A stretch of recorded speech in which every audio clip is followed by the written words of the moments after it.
All right, then that's me, Tom, alcoholic. Hey, Tom. There's a couple things you probably should know about me before I forget. I've got a sponsor. My sponsor's name is Michael W. Lives in San Fernando Valley. He's got like 4.5 decades of sobriety. I've got a home group. My home group is the San Marino Men's Stag meeting. Bunch of losers back there. We meet Thursday night, tomorrow night at 8:30 in Virginia and Huntington. I work the 12 steps rigorously with my sponsors and then with the guys I sponsor as well. I have a higher power. I choose to call my higher power God, and he's in management, and I'm not. So that's a few basics, and I got a sobriety date. My sobriety date is July 14th, 1991. It's been a little while. Thank you.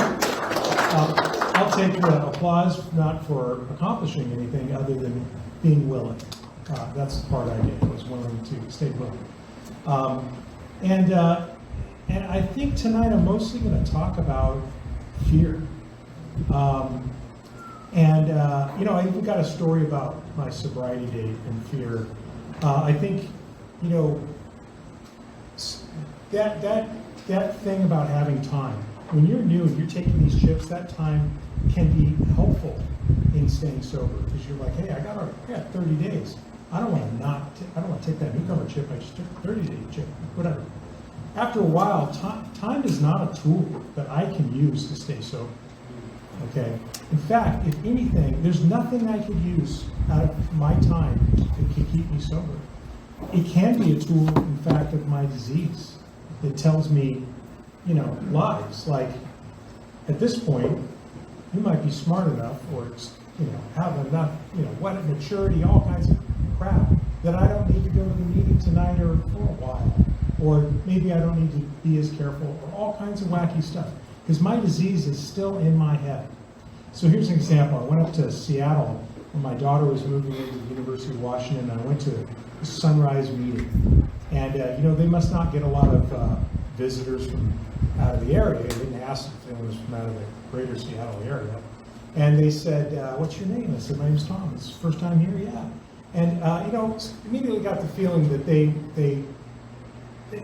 thought I was new, And I've got a couple of decades of sobriety at that meeting, and I'm thinking, they're going to figure out that I'm not new, and then the topic's going, and they're picking each other, and I'm thinking, wait till they get to me. Not only am I going to reveal that I'm not new, but I got the guy from LA, from AA in LA, he's got a better handle on this topic than any of you guys so far.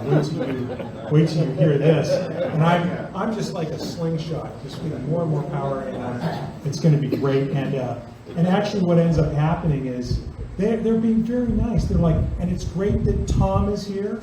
We're glad you're here, Tom. And I'm like, you know what? They're having a good meeting because there's a new guy here. And I finally realized that it's going to be a horrible thing if I reveal that I'm not a new guy.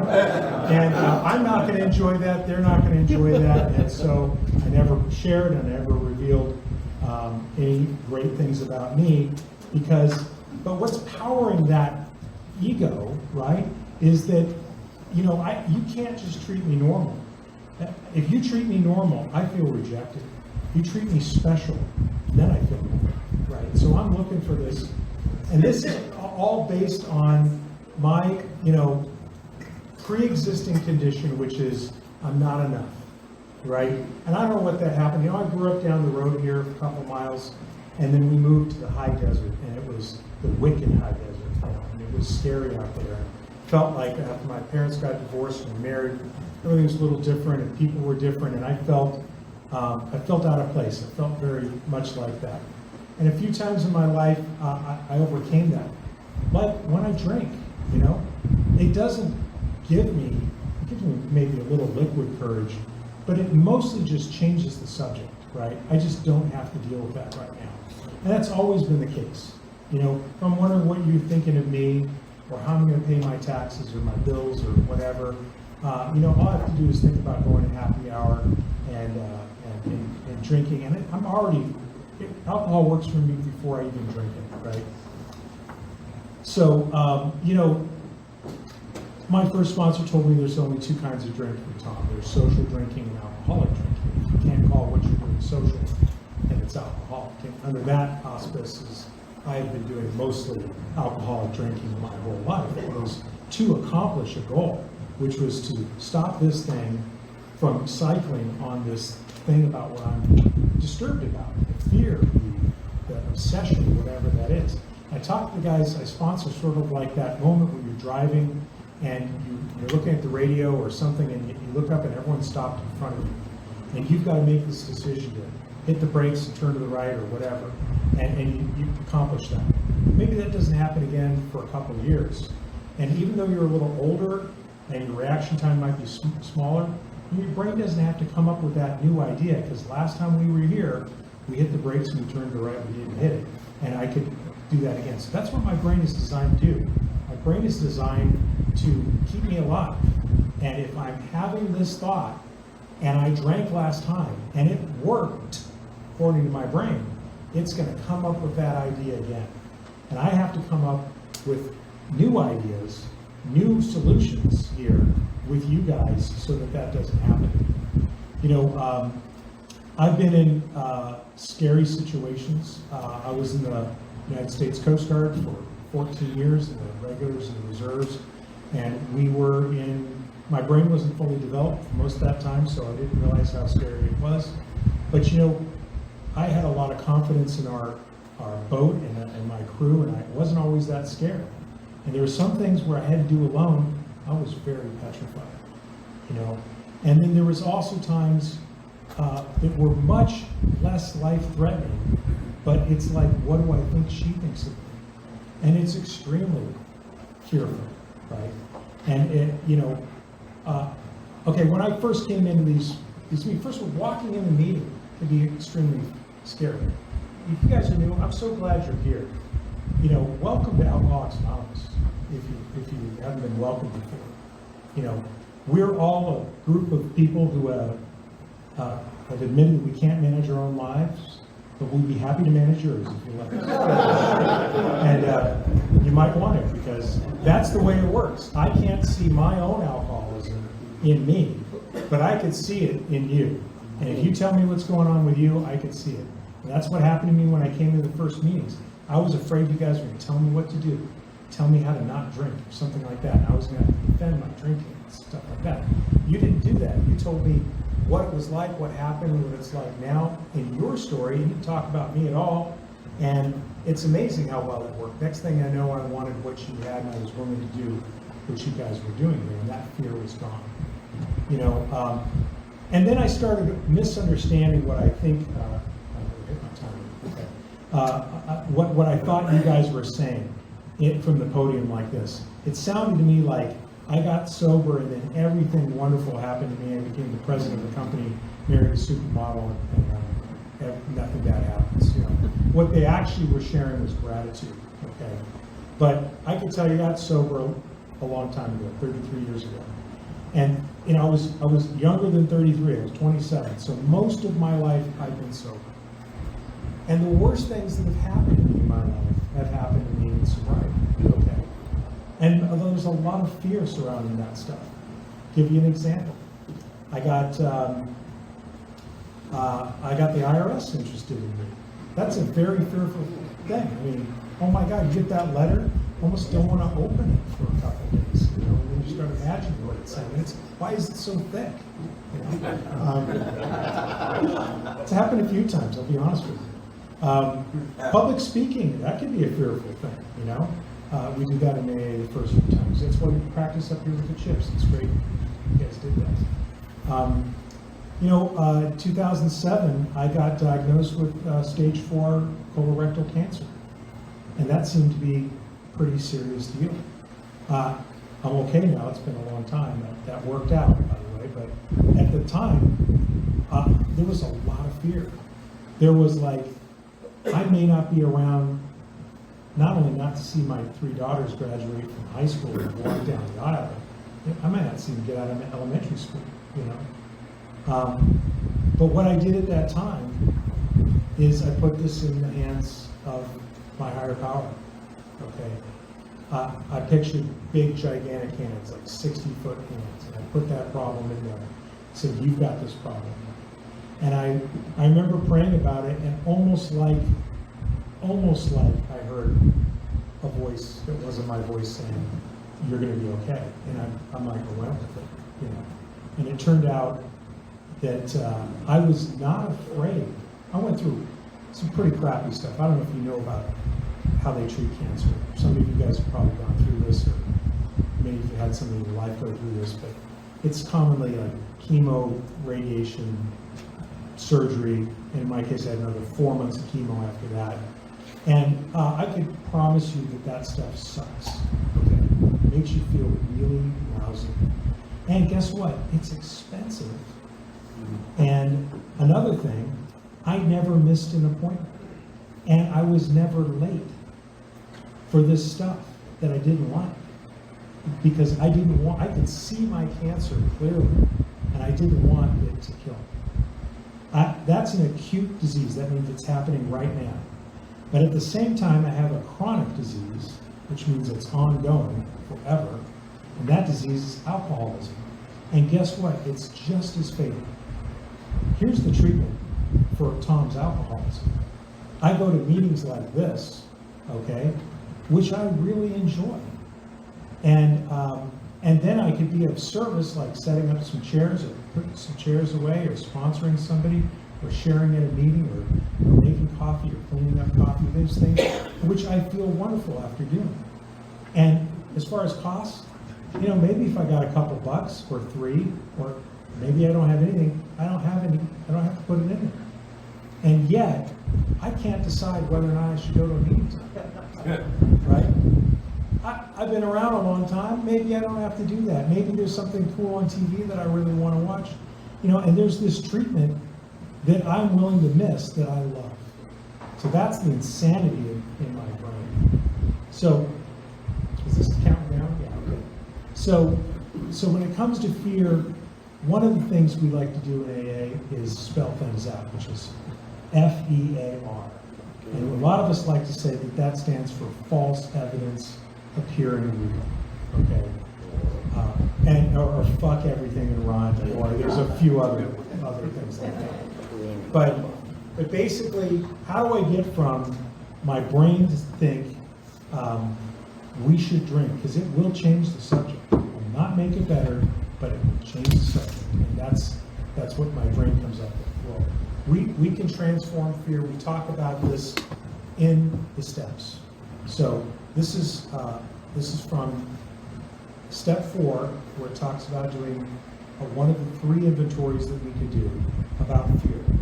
And it says this: we reviewed our fears thoroughly, putting them down on paper, even though we had no resentment in connection with them. We asked ourselves why we had them.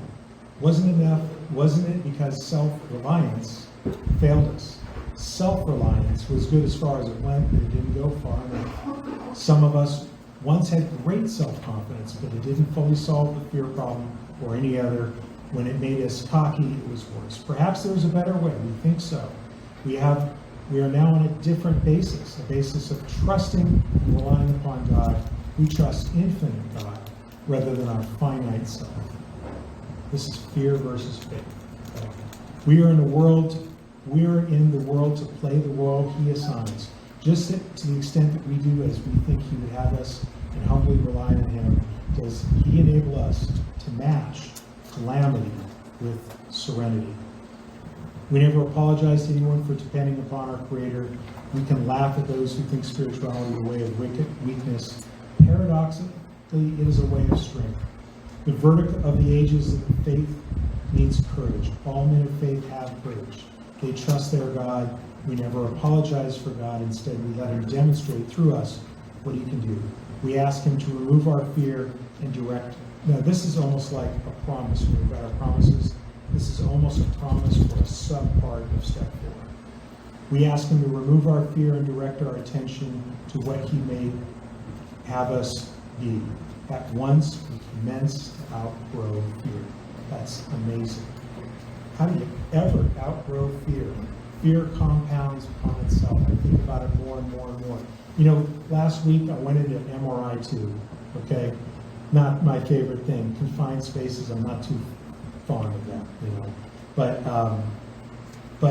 I have to just give it up. I can't move my hands. I just got. The more I think about it, the worse it gets, right?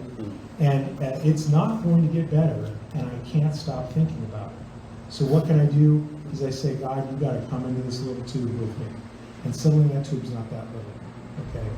And this is this is me doing all this stuff, being a faithful guy, and turning that over. It's just a little thing. I know it's going to be okay, but I don't want to be in there. And suddenly I'm just transformed. And part of this reminds me of what we can get from the Serenity Prayer. It sounds like we're saying the Serenity Prayer, I should accept the things that I can't change. I should have courage to change the things I can, and I should have the wisdom to know the difference. It sounds like that if you're not paying attention. But it's not a should on me prayer, and it's not called the acceptance prayer. It's called the serenity prayer. And this is something I can do at any point. What I'm doing is I'm asking for a grant. What is a grant? Grant is like a gift, usually a financial gift, but it can be any kind of gift, from somebody who can share it for me to do good with. Okay, that's like a college grant. You can go to college and do good with it. I'm getting a grant of serenity. And that serenity is the vehicle from which I'm going to accept the things I cannot change. And most of those things are usually fearful, right? So I'm going to get a free grant gift from my higher power and use it to accept the things I cannot change and have courage to change the things I can. And even my insane, confused brain can have the wisdom to know the difference. So I get those three grants: serenity, courage, wisdom. And that's the application that helps me so often. As I go through this life, I haven't completely conquered fear. By the way, I haven't had cancer, but I see my oncologist once a year. There's never been a time when I'm about to go see him, I'm not expecting him to say, so we had a good run. It's been a long time. We knew this day was coming, and we got it again. It's always on my mind. And I could read it on my wife's face when I come back. She wants to know. He says, I'm doing fine. So, but basically, so much of this life is out of my control. It could be big things. So sometimes, like those, I did tremendously fearful things, amazing things in the Costa Rica. We saved people's lives. There was fires. There was drowning people. There was amazing things. And I'm okay in that situation. But a little thing, I could just get petrified. I could leap over a mountain. I could trip over a rat turd.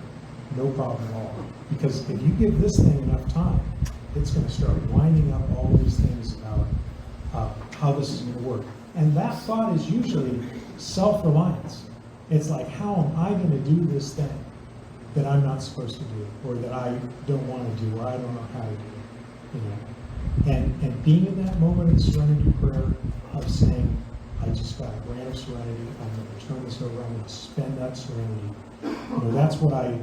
That's when I can remember to do that, I'm very grateful. I'm really grateful to be in that state of mind, to have this program. At that first meeting I went to, if you had said to me, Tom, for $1,000, things will get 10% better than they are now, I would have taken that deal, because I would have liked to get a guarantee of 10% better. But I've got some news for you if you're new. It doesn't stop at 10% better. It doesn't stop at 50% better. And in fact, it gains momentum and goes faster. And we're at full speed as we pass 100% better. Because things get better than better in here. That's gotten me down to 17 seconds, so I'm going to leave it right there. Thank you so much. I'm grateful to be here with you guys. I'm grateful to Tony to ask me. And it's been an honor and a privilege to participate with sobriety tonight. Thank you so much. Right on.